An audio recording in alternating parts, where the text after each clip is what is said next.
la cité du fleuve pour Panzani.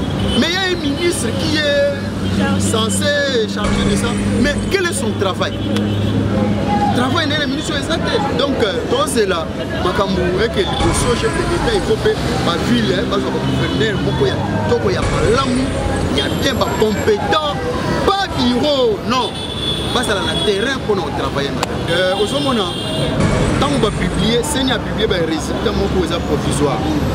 Alors, ceux qui ont dit qu'ils ont laissé, ceux qui ont dit que les résultats ont été député, comment? Parce que, après 8 jours, on a déposé un recours dans la Cour constitutionnelle. Pour ces requêtes, on a en bonne et due forme, selon la loi. Ok, on dépose les requêtes, ok, si vous avez des PV, procès verbaux, ils allaient déposer. S'il faut recompter, ça c'est le recomptage. S'il faut remplacer au lycée, la place, nous avons raison selon la loi. Mais par exemple, on réclamer que nous yonde obimi. On a ezali eza kozala homme d'état te. On a ezali kozala. Ozo sala que non makamusuya parce que makamusuya que yesu makanyo selon la loi. On va dire que non non, pourquoi eza soutiendé pourquoi on a tout ça la pena na kati o balobi ya état de droit. Tout la loi ndenge ezali. Tout ça makamusuya selon la loi.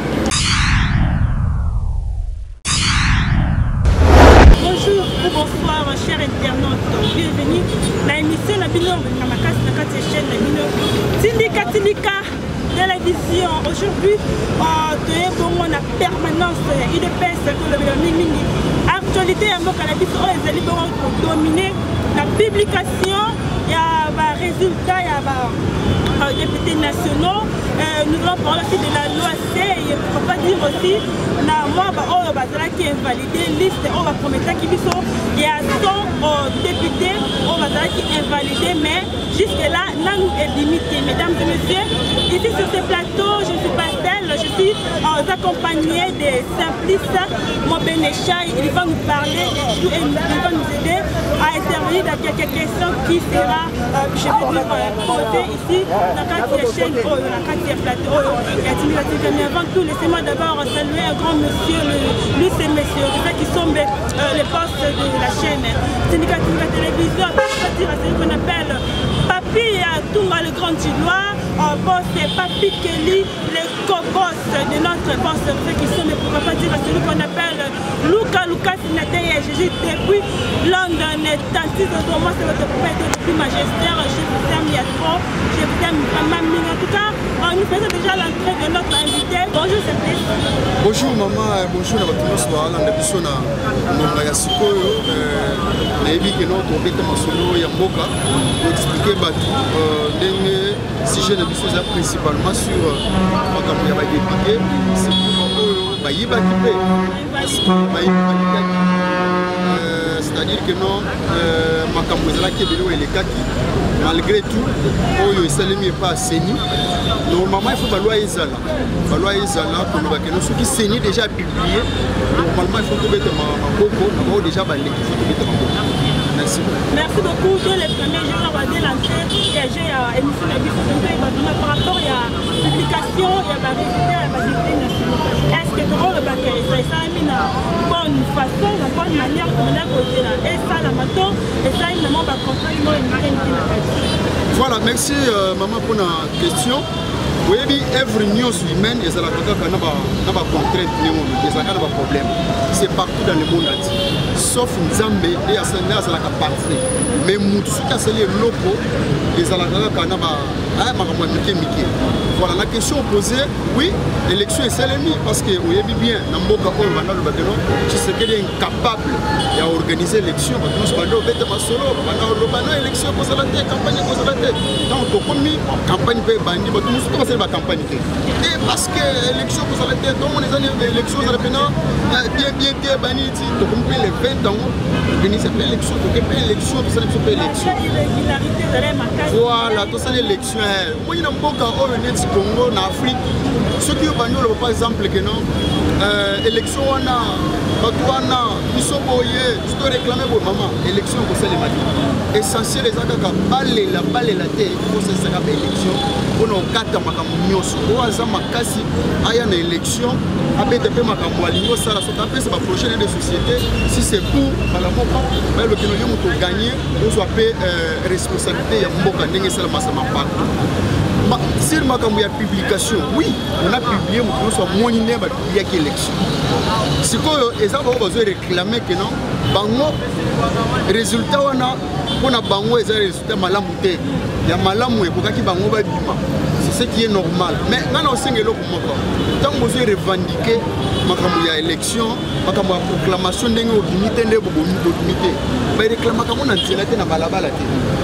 réclama kangote ya kopenga batu ya koyebisa batu on a dit réaction ya mwana mboka Jekobea o askasala ki bongo quelqu'un moto moi a réagir na ndenge na ye aliki ko faire justice na ndenge na ye kuna nini comme on est est-ce que là c'est une bonne façon de faire d'abord une bonne façon de faire la justice na ye OK ozomona tant on va publier c'est a publier ba résultat moko za provisoire alors ce que on dit que ça les ce que ba résultat aux nango ya ngotelo nga ko député comment parce que ba pesi 8 jours on a pour déposer ba recours na cour constitutionnelle pour les requêtes na yo en bonne et due forme selon la loi OK déposer requête na yo OK si vous avez des PV procès verbaux, ils au cours déposé. S'il faut recompter, ça y est recomptage. S'il faut remplacer au lycée, la place, nous en avons raison selon la loi. Mais par exemple, Makamouya Koloba, Makamouya réclamer que nous yonde au bimi. Wana ezali ezako la homme d'état. Wana ezali kozala.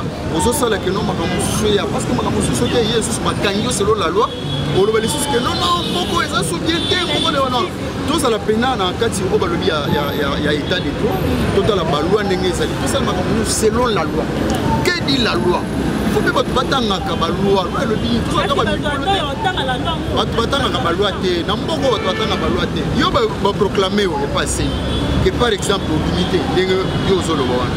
Mais ça te ko que ne devant c'est nous que me revendiquer. Ça te que o tumba biloko parce que yo unité non. Ça les requêtes na yo que non ko ça na cour constitutionnelle. Et puis la personne va 8 jours. Mais tout ce qui est renouvelable ce qui 8 jours on est si parfois renouvelable et à la tête. Au moins que nous acharnement parce que c'est ça le moment. Faites ça comme il se doit. Allez déposer. Que nous la pomi ya kana ba bref na o la kisimba la moko to le kana mama musu mama. Là ici c'est un appel que toi m'a rebellé pour ça. Alors on va verser Jekobea déjà on a le but que non akende pour saisir pour constitutionnel. Akende signer que pas attaquer sénité. Akende parce que nous pas que non il faut qu'on kende bateau ba voter il faut que défendre la CENI pour tout ça non CENI a celle qui est CENI n'est pas pour la législative CENI a un problème à temps CENI a pour cause les sous donc et là pour nous on dit que non vous allez laisser vous avez un problème que ne kaka na pour constitutionnel pour code sénat requête na yo bango na yo pour étudier négo ça là c'est pas le but parce que c'est décision finale que non les gars qui députés faut pas remplacer non aucun assemblée pour gérer le siège parlons maintenant la loi attaquer en place. Est-ce que c'était une bonne façon de faire élection à niveau autorisant une façon pour casser la ligne de la carte voilà, moi, il y a il faut expliquer. On a chaque 5 ans, nous sommes au Congo, en Afrique, on a l'habitude de revoir la loi. Mais c'est pas en loi électorale, à part la constitution, on a la loi. Donc chaque institution a appelé la loi. La loi, il faut revoir.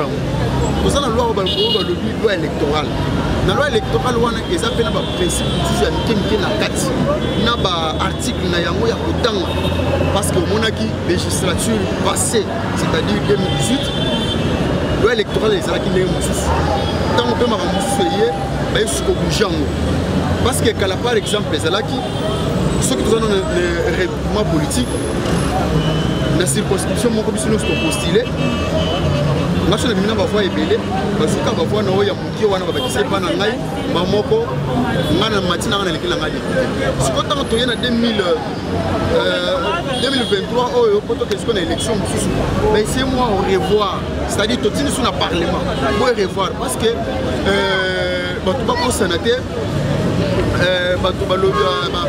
je pense si pas 12 ou 7 ou 10 députés, si je me souviens, basanganaki balobi faut modifier biloko ebele ezalaki basesanga ezalaki babaya ezalaki bamuyaya tout ça basangani basali loi moko boye balobi que non il faut peut-être revoir makambo ya okende na élection loi électorale il faut revoir talaki makambo wana réviser loi électorale parce que loi électorale tout ezalaki il faut ezala sikoyo c'est na ndenge moko ya ensemble na ndenge ya regroupement politique na ndenge ya parti politique bon il faut que ça c'est pour que d'abord élection makambo ya c'est bani kaka na élection na bavoi te makambo ya c'est bandaki même ko poster mokolo ya liboso yango mona ba parti mosusu na ba regroupement politique mosusu balongolaki bango non bino boyo déposer mais na ndenge tala na regroupement ne bo déposer ba candidature bino boko ki c'est te yango na ki ba écarta ki ba parti mosusu ba regroupement mosusu ba écarta bango eleka makambo voilà makambo siko ya c'est to koma sikoyo jour tozo bazo la proclamation et yo koma bo seni ye moko apesaki principalement règle naie alors pour oser la maintenir na seni pour oser la élu d'abord à part que la élu député moko il faut d'abord bino regroupement na bino et pesa biso nombre na biso ba voix au tozo seni c'est-à-dire na ndinga ba pourcentage donc pour par exemple bino pour bimisa ba député soit pour bimisa ba député il faut pesa autant de voix. Donc, c'est n'y a pas de détails, c'est n'y a pas autant de voix. Il faut que ça ait autant de voix. Na bino nyonso moko d'abord na bino nyonso na kasa comment ça d'abord maintenir.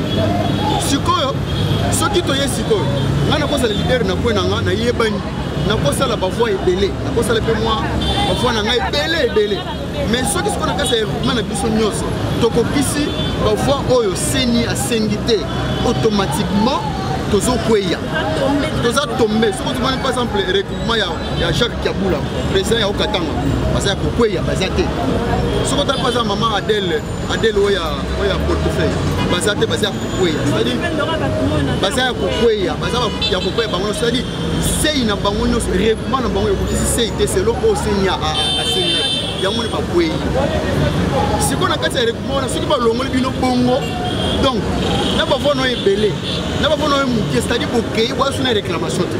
Moi, dans ce sens, il y a un moment où 5000 voix à l'équipe, mais Mouto a 5000 voix à l'équipe, Mouto a 10 000 voix à l'équipe. Donc, il y a des Kamouka qui a 6. Donc, c'est le nombre de voix au CENI à 5. Et ça, dans la classe, la par exemple, moi, dans la classe, il faut avoir 50% au matériel.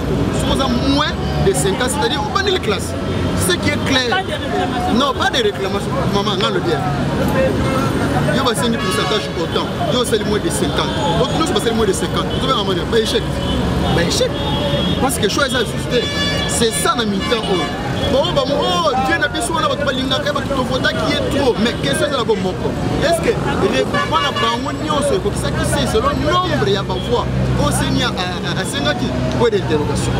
C'est un peu ça qui c'est bon. C'est un peu ça qui est. C'est-à-dire que nous avons besoin de critères. Et nous avons des rebelles, parce que les voix rebelles vont tomber dans le bloc. Et pour moi, conseil, on peut se rebeller, ma gêne et consomme. Tant que nous avons un parti politique, tant que nous avons un regroupement politique, il faut qu'ils soient payés ma place dans la politique. Est-ce que partout dans la politique, est-ce que les appartements sont fiables? Voilà, comment on choix, il faut que ça vienne choix bien dans ma gêne, dans la politique. Et pour cela, c'est très important. Merci beaucoup. Tout le monde a dit 82 candidats députés validés. Alors, on va faire votre numéro. Bon, là, ça l'a bien parce que tout le monde qui m'a renvoyé ça l'a bien. Oui, c'est l'histoire, mais dans l'histoire politique, il y a quoi? Il y a que des papiers. Ceux qui les autres souffrir, les autres, ils sont là, c'est à cause il y a non. Parce que comment responsable avant que l'élection soit les maillots, des machines à voter. C'est ça la première question à se poser. Et pour machine à voter, on a joué en Ouatt. Donc, nous devons considérer que ça escroc. Parce qu'il y a des machines automatiquement, nous devons avoir modalité. Il faut écarter. 89 députés écartés. Moi, je suis très content de voir que non, voilà. C'est ce que nous sommes pour gagner. À l'époque, il y a 18 ans, Joseph Kabila. Et c'est là que nous sommes à Yibi. Nous sommes seulement en dénoncer. Tout le monde a belé, autorité,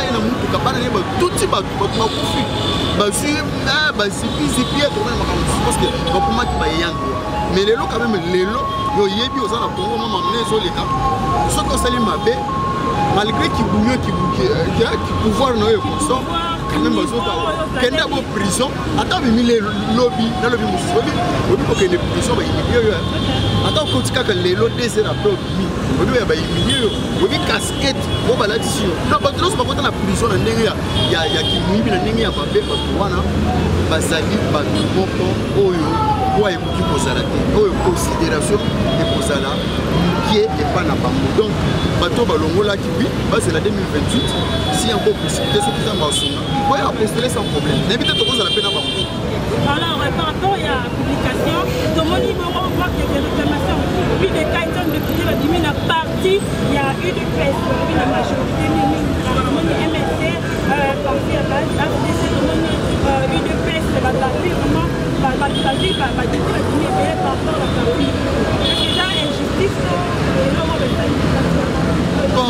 moins, il y a une élection, il faut que le meilleur gagne. Tant que c'est une élection, attendez au sein de Konanga. Donc, on l'a dans la pina.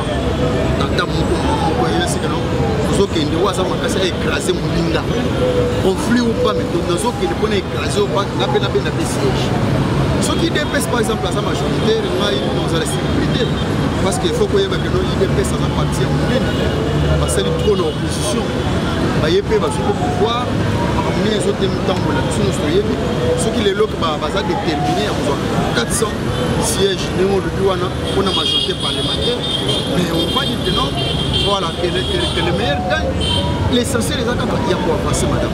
L'essentiel, les attentes, tous sont là. C'est la polémique, moi, il y a pas ma. Oui, mais que dans 5 ans, tu serais là beaucoup dépensé. Pourquoi? Parce que la majorité, on est là qui a été. À tout moment, pour faire passer la loi, il faut l'argent. Il faut pas nous l'en avoir tout ciment. Non. Moi, ils ont ma baie. Oh, si vous avez les 400, Babanda Moussala, Baloua et les camps, l'opposé à Komata, Beni Bakoudi pour quitter sa matin, $1 tout ça, ça dépend. Il faut tous aller dans les députés, il y a bien. Les députés, le consulté. Les députés, il y a un bon côté. Les députés, il y a un travail. Ceux qui 400 députés, on a une majorité écrasante. C'est une bonne chose. Parce qu'il faut dire il faut pas loyer les cas. S'il y a une loi d'intérêt général, les cas, il y a une loi et les cas, il faut bon. Non, il y a un parce que le Parlement, il y a un rôle, il y a un Parlement, il y a un rôle. D'abord, il faut contrôler les gouvernements, les entreprises publiques. Et puis, il faut que ça la loi. C'est ça. Pour ça, la loi, il y a tout. La loi pour avancer Mboka. Ça, la loi, il faut avancer. Tout le monde peut ça. Yo, ok, au postuler. Yo, Obimi, député national, élu du peuple, le représentant du peuple, parlementaire. Comment on peut passer comme ça? Pour aller qui il faut passer comme ça. Et puis, par exemple, pour traquer un ministre qui est volé, pour même pour pouvoir cahier d'échéance, il y a des personnes qui ont les signatures. Nous avons un il y a un autre ligne, il y a des députés qui 400 écrasantes majorité. Nous applaudissons, nous allons bien pour nous merci beaucoup pour le deuxième mandat. Alors, quel voilà, merci madame pour la question, une très belle question. Angers, ça est belé, ça est belé pour le mandat. Et puis moi je vous promets que non, ça mandat au discipline au sein de télé. Parce que, ah ouais, je pense que dans la majorité, majorité au single d'abord. Parce que pour bien diriger, il faut d'abord majorité pour y aller. Il faut que ça la cohabitation, coalition, non pour la première ministre, pour ma il faut un programme politique qui est taillé sur mesure pour la République. Et puis j'ai aimé ce que Ndekoumouya Yaloba qui non. Cette fois-ci, s'il faut tout ça, la réforme, s'il faut violer la Constitution, nous allons le faire. Ça c'est bien, madame. S'il faut que nous passions l'élection, la loi qui toque, Sotopema, Lokoya et Guida et Bamamboué Salema. Il ne faut pas violer la Constitution. Il faut bien la violer. Quand on a la loi essentielle, il faut bien tout ça, dans 5 articles de la Constitution, où ils ont aidé, puisque tout ça, on a 229 articles parfois, où ils ont cette sélection de l'eau. C'est une bonne chose. Les filles à Makassi, Banché, ça est belé. C'est une question de conscience. Il faut l'homme politique doit changer. Politique doit changer. Sa façon de faire les choses. Politique, madame, les alliés pour que nous comme bon côté. On a baillé Bissamaï, Nalanda, ancien président, il y a Côte d'Ivoire, Bagbo, Aloba. Il y a 3 catégories. Il y a Batou, Bagbo pose les millionnaires. Ils sont professeurs à l'université, ils sont journalistes, ils sont politiciens. Mais ça n'a pas moyen de vivre. Mais pourquoi ça n'a pas riche? Ça n'a pas moyen. Parce que vous avez joué que vous faites un million et vous non, un journaliste, comment un journaliste à cause des millionnaires? Pas ça. Comment un politicien à cause des millionnaires? Non, comment un professeur des universités à cause des millionnaires? À cause des riches, plus riches? Non. Oh, tu réclames mais les petits cités ont bonnes conditions, ont moyen, compétition, moyen de vivre normalement dans conditions bien. Mais les riches, mais tu limite homme politique, c'est la conscience, homme politique, c'est le marquement à l'unique salle. Mais il faut aller bien pour tant de mots là. Tu as besoin de misala, tu as misala, tu as besoin de bien. Et là, tu as nommé ministre par exemple, ministre de l'économie. Et puis les chefs de l'État ne dirigent pas seuls la République. Non, les chefs de l'État ont des représentants partout. Donc vous venez aux hommes. Ils sont représentants chefs de l'État. Parce qu'ils sont aussi 26 provinces. Ils ont presque un petit État qui est composé RDC. Si on va dans un État, la ville n'a pas un petit État. L'État est composé, il y a les États-Unis d'Amérique. Si on a un petit État, on a une force.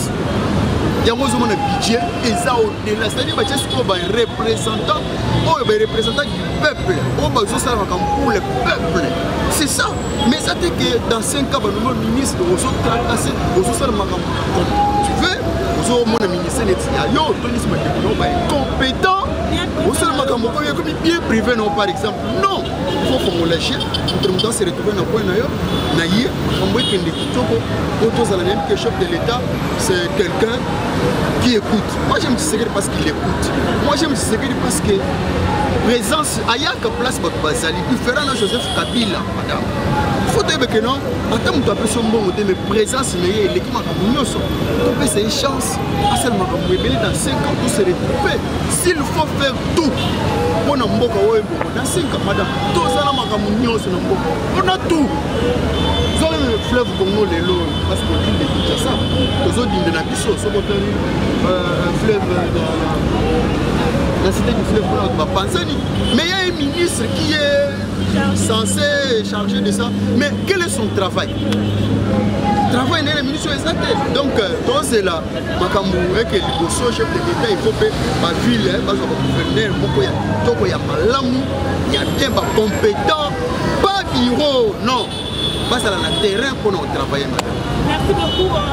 Parlant de Monique, par rapport à gouverneur de la Baka, est-ce que nous pouvons dire profil, il y a un temps gouverneur, voilà. On n'est pas tombé encore dans... Na erreur du passé, il y a Chantiningo Bilambaka, on a fait ce mot de place à Zali. On a fait que non, Azala. Un homme politique, un homme d'État, ça a un mental élastique. Il faut un mental élastique. Merci beaucoup, madame, pour la question de Chantiningo Bilambaka. Vous avez un ancien gouverneur de la ville province de Kinshasa. Il faut un mental élastique. Il faut diriger la République, les alliés bien privés, les alliés bien publics. Il faut que nous ayons une tractation, une pression, mais ce que nous avons travaillé. Maintenant, Tolingi, tous les leaders, mon père a fait le province de Kinshasa. Ou à Bolo, on l'a vu sur la Boucha, faut t'en aller tout les miens. Parce que c'était un jour, on a mis un nom, on a bien en Chine. On a salité. Parfois, on a salité. Donc, attends qu'on a salité, et ça n'a pas. Donc, on est dans la capitale, nous avons placé l'institution des salis.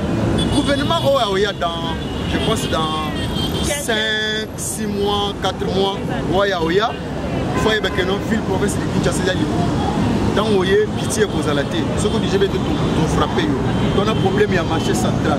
Jusqu'ici, il y a un seul. Et l'autre côté, tout le monde est leader. Tout le monde est supporté. Bisson n'a pas bien, bisson n'a bien, bisson. On pense que bisson a un bon côté. Donc, c'est la bisson qui a un bon filet comme bien, comme vivable. On ne vit pas à Kinshasa. Tout le monde est makelele, maman. Oh là là, t'es. On ne sait plus qui est qui. Tu es invité, de la province de Kinshasa. Il y a un nouveau gouverneur qui viendra. Il faut Ayeba, Makamouya pour ça, la ville. Il faut seulement voir Titoko, comme si tu avais des éléments. Alors, on est dans le message, c'est-à-dire, on a un suffrage indirect, universel indirect, c'est-à-dire grands électeurs. Députés provinciaux, on va voter par un scopiso, côté de biso, il faut que ça députés provinciaux, il y a bien, il y a malam, il y a qualité. Voilà, il y a un autre qui va publier, autant que il y a bien, pour le Sénat, pour le sénateur, pour le gouverneur, pour le gouverneur à Kitoko. C'est ça. Place plutôt ça le moussalé en moi. Ba frauder te ba mi répéter. Merci beaucoup, c'est la fin de l'émission. Merci. Je ne sais pas ce que vous avez un mot à dire par rapport à cette émission, par rapport à la néo. Voilà, dans cette émission, on a mis une petite ordinaire en Rabalien, dans ce Pelaka. Mais ça a courage. Il faut faire ce courage. Mais liberté de presse, il faut les avoir. Et là, on a dit que non, de Paul Toussoua, Bakangié, Aza Bakangié, Batumo Bokaboulé, Consort. Bakangié, Bakenaye, et ça dit bien. Donc, non identifié. Non identifié, Bakangié, et ça dit bien. Journaliste, ça ennemi à politicien. Journaliste, ça ennemi à militaire et à policier. Journaliste, à ça la carte dénonciation. Il y a un moment qui je suis un peu attaqué trop parce qu'il y a des dénonciations qui vont te révéler. Daniel Bawazi, il est peut-être jeté parmi les gens qui vont dénoncer. Mon akina, comme j'ai fait mon travail, merci beaucoup. Je suis journaliste comme moi-même. D'un côté, ici, tu as mis le analyste. Nous a aidé à faire quelques analyses par rapport à la politique congolaise, par rapport à l'actualité. Merci beaucoup d'être passé dans notre émission. Merci beaucoup, maman. Merci beaucoup. Voilà, nous sommes arrivés à la fin de cette émission, mesdames et messieurs. Je tiens vraiment à remercier Balandi Bisso, aussi le banque qui tourne la émission de Tindika Tindika. Ne rejetez pas, en tout cas, abonnez-vous, partagez, aimez et n'oubliez pas de nous écrire. C'est vraiment très important. Pourquoi pas dire de commenter aussi dans cette émission pour nous avoir quelques idées, quelques encouragements. En tout cas, ça c'est moi qui me présente, c'est un papier et tout, le grand joie. Je pense de la canne à London, mais à rendre visite et pourquoi pas, merci beaucoup à celui qu'on appelle les boss Rife Kisombe, à les boss Papi Kelly, merci beaucoup à celui qu'on appelle Luca Sinete, je dis depuis London, et à celui qu'on appelle Tati Zozo. Moi, ça va te dire, papa est depuis Magistère, quand on m'a de respecter la touche, et là, on a capé, Rabilema, Dielema, réfléchis, bateau, qu'il est, Ikupini, Ambeli, et pourquoi pas dire à celui qu'on appelle héritier, Bill Gates de Mangono et la grande famille Batolo. Nous vous disons au revoir et à la prochaine numéro. Merci.